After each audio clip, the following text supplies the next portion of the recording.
continuons. Nous devons revenir aux activités principales de nos parents. Donc, on retourne vraiment là, sous notre vraie origine. Nous sommes naturellement bénis.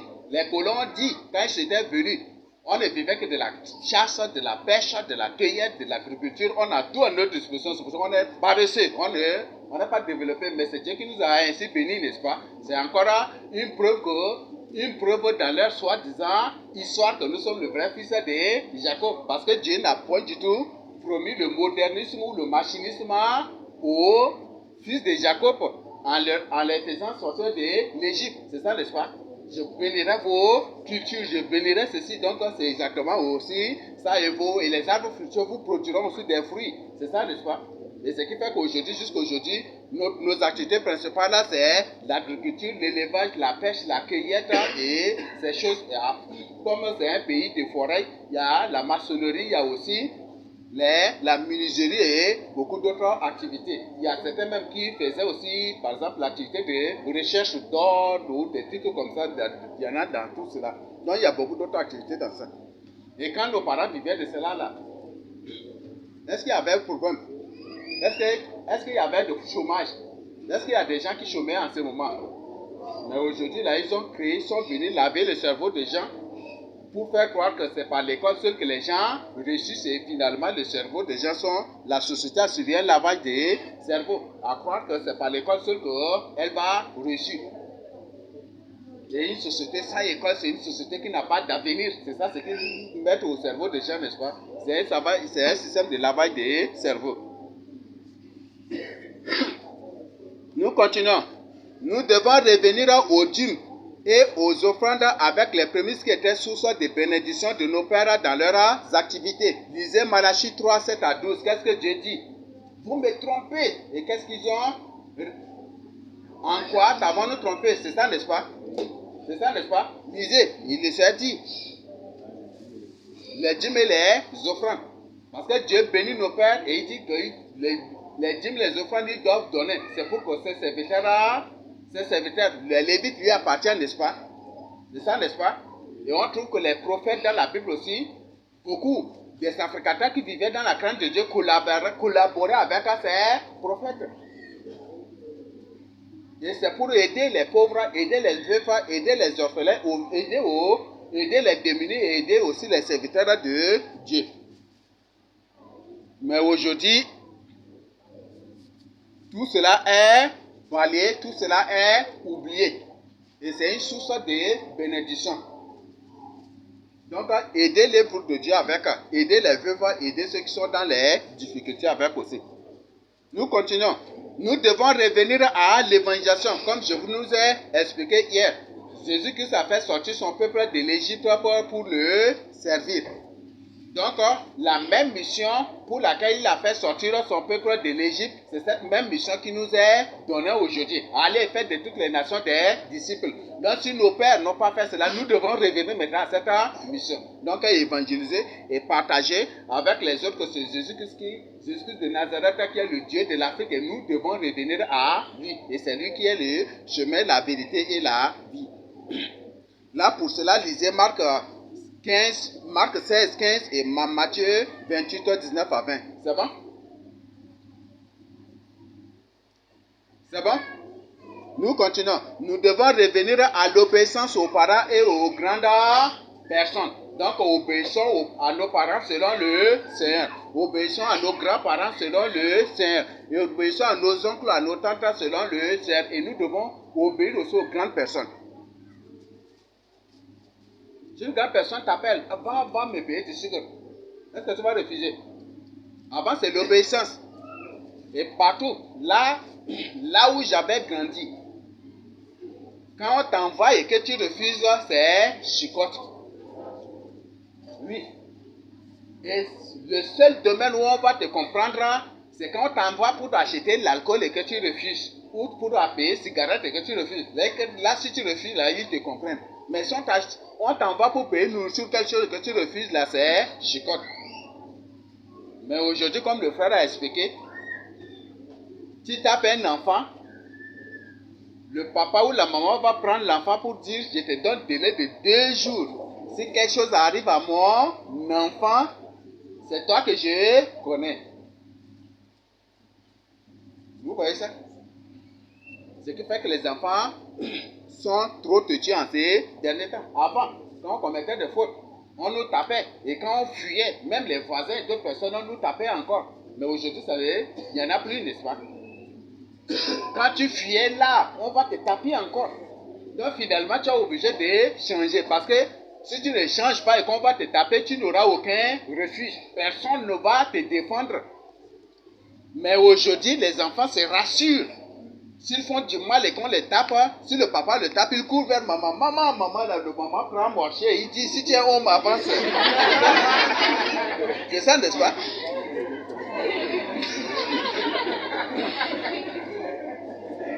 Et si c'est la maman qui tape l'enfant, directement, le papa arrive à sentir et il dit, si tu es femme, approche. Toi, c'est beaucoup, hein, c'est beaucoup. Vous voyez, c'est autre chose déjà, mais c'est autre chose. Donc, ce qui fait qu'aujourd'hui, beaucoup de problèmes dans la famille, c'est à cause des enfants. Et ce sont ces enfants qui manipulent volontairement et consciemment leurs parents à se faire des problèmes, même jusqu'au divorce encore. Beaucoup de problèmes aujourd'hui dans la société, dans des familles, c'est les enfants qui manipulent leurs propres parents. Quand le papa le tape seulement, ou la maman la tue seulement, elle va rester là, triste des trucs, jusqu'à ce que le papa vienne le trouver dans cet état. Dès qu'il voit le papa, là, elle se met à pleurer. Et puis c'est fini, hein? C'est un problème qu'il a déclenché contre sa maman, ou c'est un problème qu'il a déjà déclenché contre son papa. Et que tout le jour c'est ça.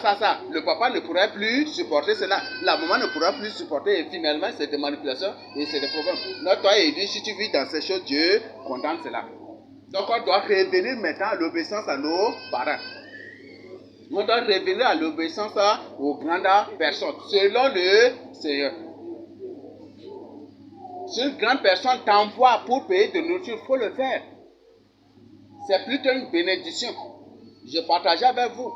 Avant, on parcourait des fonds ou quand on voyait une personne pour aller, quand on voyait une personne en train de partir à la boutique ou quelque part pour payer quelque chose, on court, on les trouve. Tu pars où? Est-ce que je peux aller t'acheter ça? Et on prend l'argent, on part en courant, on revient. On dit prends, on refuse. Après, ces gens, s'ils trouvent nos parents, ils disent, mais tu es un bon enfant, hein, tu es bon. C'est les parents qui sont honorés, n'est-ce pas? Mais peut-être aujourd'hui, tu ne le fais pas. Quand on dit, Abraham, là, par exemple, quand le voisin écoute Abraham, là, on dit, ça c'est un enfant impossible, hein, c'est un enfant... Non. Donc, revenez vraiment, retournons à nos sources, à l'obéissance, aidons les grandes personnes. Aidons les grandes personnes. Ça va beaucoup nous aider, c'est une bénédiction pour nous. Oui.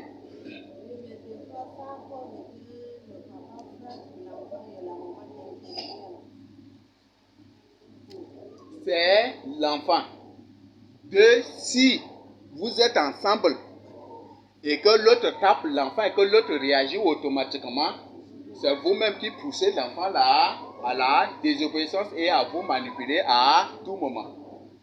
Donc même si des trucs comme ça ne réagissent pas, et après à deux vous-même là, quand l'enfant ne sera pas là, à deux vous-même là, entendez-vous et vous pouvez vous conseiller. Mais quand l'autre tape l'enfant là, toi là pourquoi? Tu n'aimes pas l'enfant là, des trucs comme ça. Et là c'est fini déjà. Et l'enfant va vous manipuler tout moment, à tout moment aussi. C'est bon? Nous continuons. Revenons à l'honneur et au respect des grandes personnes, des sourds et des aveugles. Nous devons revenir au respect et même à l'honneur à des grandes personnes.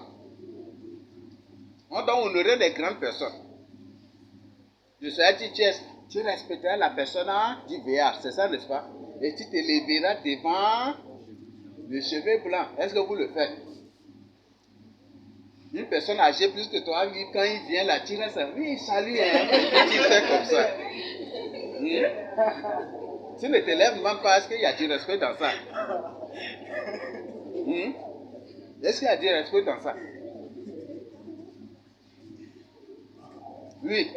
Ou vous êtes à table avec une grande personne, c'est toi qui dis, papa, prends viande, prends. Est-ce qu'il y a du respect dans ça? C'est la grande personne qui te demande de prendre la viande ou c'est toi qui dois lui demander de prendre la viande? Oui.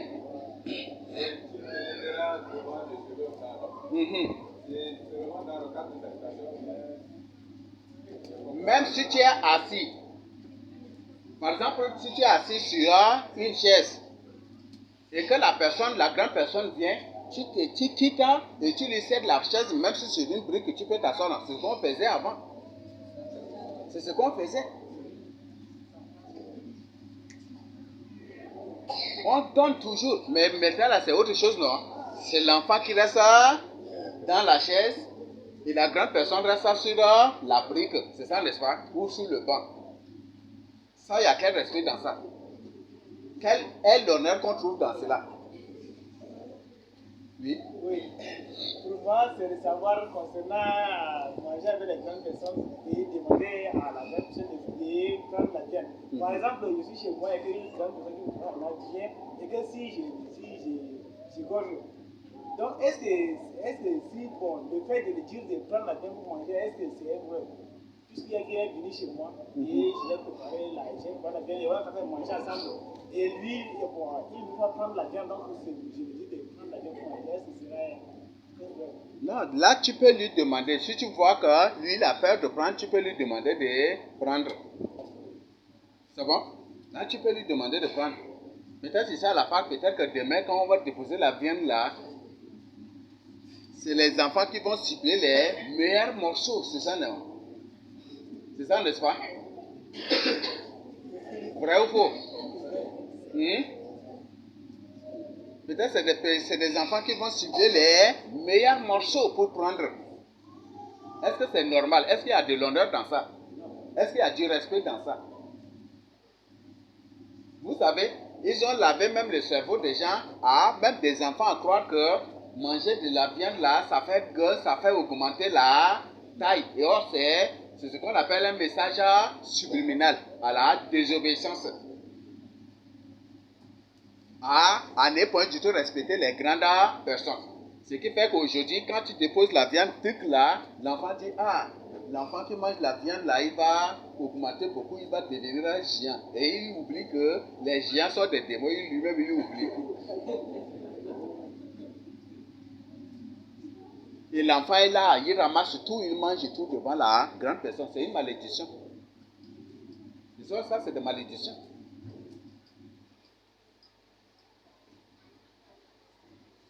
Si Dieu t'a créé pour être gras là, même si tu ne manges pas la viande, tu vas être gras. Si Dieu t'a créé pour que tu sois mince là, même si c'est un fruit de viande que tu manges par jour, tu resteras toujours mince et tingli comme ça. Tu ne vas même pas grandir. Par exemple, vous prenez les couronnes. Combien de viande il mange, mais il reste toujours maigre comme ça, n'est-ce pas? Même chétif aussi, c'est ça, n'est-ce pas? Donc ce que Dieu ne t'a pas donné là, même si tu fais comment ou quoi que ce soit pour avoir, tu ne vas même pas avoir. Donc si tu es à table avec des grandes personnes, il faut les respecter. C'est bon? Ce n'est pas en mangeant. Ça c'est un système c'est une invitation subliminale à la désobéissance. En n'est pas du tout respecter les grandes personnes. À déshonorer. Non seulement déshonorer, mais humilier ta propre famille. Parce que chez nous au sud, quand tu manges bien avec une personne, avec un étranger, c'est l'étranger lui-même qui fera ton horloge dans un autre village. Et les gens chercheront à te voir. Qui est cette personne-là? C'est un honneur pour toi, n'est-ce pas? Mais quand on dit, Fabrice là, cet enfant-là, quand tu es à table avec lui là, dès que tu regardes un peu ailleurs, là, il prend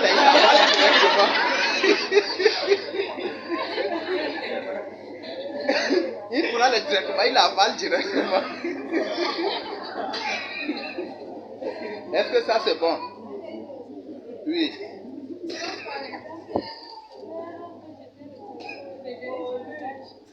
Lorsque j'étais revenu, j'étais mon petit, il a 2 ans, il était petit vraiment. Là, c'était mon père, l'un de mes parents qui était venu à manger le poisson, ils l'ont préparé. Là, il était en train de manger le téléphone, le petit là est arrivé, il va manger avec lui. Mais au lieu de manger, le petit là regardant ses yeux, il coupait le poisson. Il mangeait seulement. Jusqu'à ce que ça ait devenu petit, là, lui, il a pris la poisson, là, il a cherché c'est quel enfant qui est venu pour vouloir manger tout comme ça, et l'enfant là, il est seulement. Chaque fois quand il venait là, l'enfant là, il était comme ça. Voilà, il y a des enfants comme ça. Et ça crée vraiment des désastres. Oui. Non. Ce message est vraiment capital pour nous, pour attirer la discussion. Mais si on ne sait pas appliquer, on va également être motivé.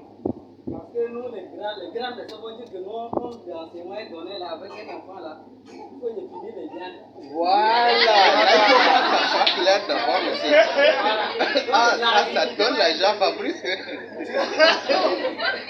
Et en étant trop rapide, comme le message est donné là, les enfants, il faut lui donner un morceau. Sinon, c'est un péché encore. Il faut qu'on sache comment appliquer ces messages-là. Pas priver carrément un enfant qu'il avait droit, quand l'autre c'est la viande. Priver carrément l'enfant de viande, ça c'est de l'habitude, c'est pas bon. Il faut que l'enfant là, parce que l'enfant doit obéir. Mais il faut que tu saches que l'enfant là, vraiment, il n'est pas quand même dispensé de la viande. Il faut dire que bon, prends ce morceau. Il dit que bon, j'ai fini les morceaux, quand tu prends l'autre, je prends le devant le Seigneur, la parole, ça ne va pas nous arranger. Je le donne au nom de Jésus. Vous avez écouté? Bon, que le but de ce partage, ce n'est pas pour interdire ou refuser la viande aux enfants. C'est bon? Donc, en tant que grande personne, si tu es à table avec l'enfant, il faut penser aussi à lui. C'est bon? Un jour, ce n'est pas parce que ça m'a fait mal que je partage avec vous, mais c'est une triste réalité. J'avais reçu, là j'étais encore, c'est en 2013, donc on préparait Pâques, en 2014 on préparait Pâques, donc il y avait un frère qui était venu chez moi. Donc la maman avait égorgé un poulet pour accueillir le frère. Là il y avait une personne là aussi, on était à table. Et comment vous voyez, nous on attend toujours à ce qu'on nous demande à prendre d'abord. Qu'une grande personne nous demande à prendre d'abord, on prend. La maman nous a tout déposé les morceaux là dans la tasse. On s'était mis à table. La personne prenait premièrement le moulet est parti, deuxièmement l'autre moulet est parti, après tout, il a tout vidé devant nous. Ça, on n'a pris aucun morceau.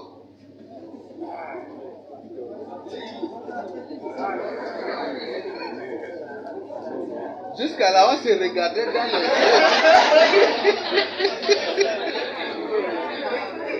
Hein? Il a tout vidé devant nous.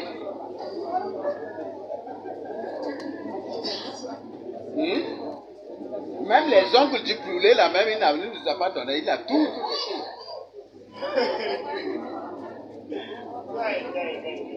Un seul morceau, même, il n'a jamais du tout fait un même comme ça pour nous. Il a tout avalé devant nous.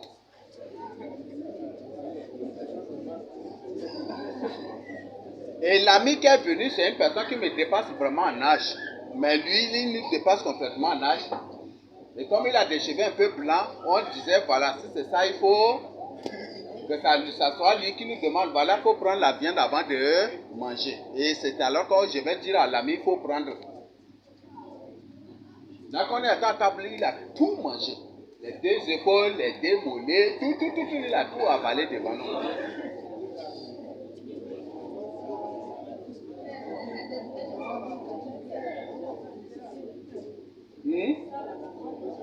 Si c'est les enfants d'aujourd'hui, et qu'il prend tout, et que tu manges tout devant lui, et que la maman, vous avez bien mangé là, qu'est-ce qu'il va faire? Ah, là, c'est des pleurs directement. Quelle saison de ça? Oui.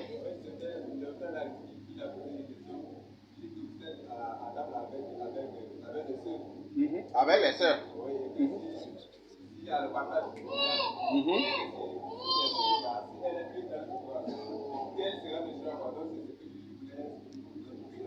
Si la sœur est plus, elle te dévore. Elle est âgée que toi. Oui, pour respect, tu peux lui demander, non. C'est une seule, nous sommes tous des frères en Christ, non.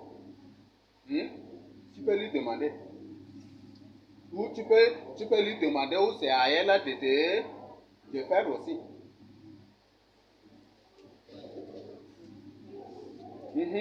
Mais moi, je sais que n'importe quelle soeur, si vous êtes à table, là, beaucoup des hommes préfèrent manger avec les sœurs. Ça, n'est-ce pas? Vrai ou faux?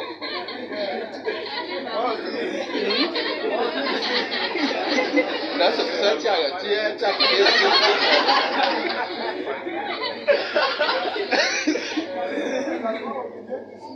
Ah?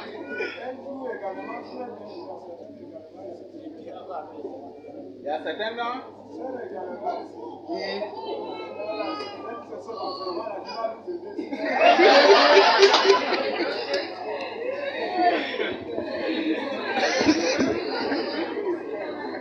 Oui.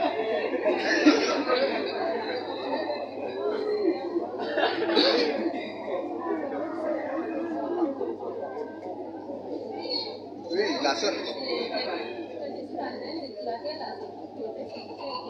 Il y a des femmes qui mangent avec les hommes, d'autres qui mangent beaucoup la viande. Mais ça, là, c'est du péché ou bien c'est pas du péché.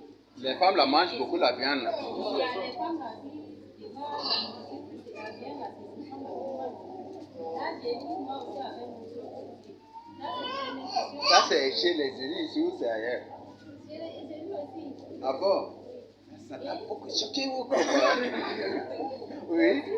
Pensez aussi à la viande chez les enfants.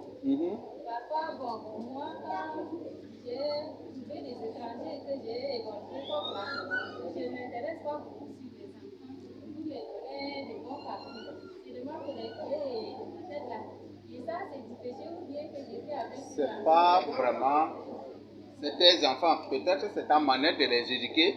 Ainsi pour habituer avec ça, on ne sait pas. Mais si c'est toi-même avec les enfants, tu peux leur donner ce qui est bon à manger. Mais si c'est avec les grandes personnes, il faut leur apprendre aussi comment faire avec les grandes personnes.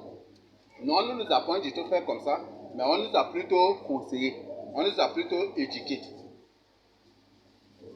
C'est que chaque famille, ça je vous le dis, faites comprendre l'importance de la bénédiction dans la vie de l'enfant. C'est ce qu'on m'a fait comprendre et ça m'a poussé vraiment à chercher cette bénédiction. Et je l'ai trouvé aussi. Donc si à un enfant, si c'est quoi que ce soit, il faut lui expliquer l'importance de cela. Donc apprenez, expliquez ce qu'est la bénédiction dans la vie de l'enfant. Ce que la bénédiction va faire dans la vie de la personne. Ce que la bénédiction va opérer dans la vie de la personne. Apprenez cela à vos enfants. Et si vous leur apprenez cela, c'est eux-mêmes qui vont s'engager à chercher cette bénédiction.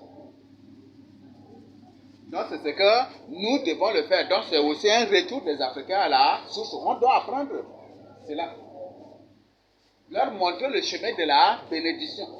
Aider les voisins, aider les grandes personnes. Même si à table, ils doivent faire ceci. Aider, nous devons apprendre tout cela. Et aujourd'hui, l'école vient pour nous apprendre quoi? L'individualisme et l'égoïsme. La famille nucléaire, quand une personne vient, il faut que vous soyez informé, programmation, il faut ceci, gestion de la famille, et puis finalement, on vous apprend de manière subtile et de manière modernisée l'égoïsme. Quand une personne vient, la personne se débarque du village, il vient directement chez vous. Non, tu ne nous as pas informé, on ne te reçoit pas. Et aujourd'hui, par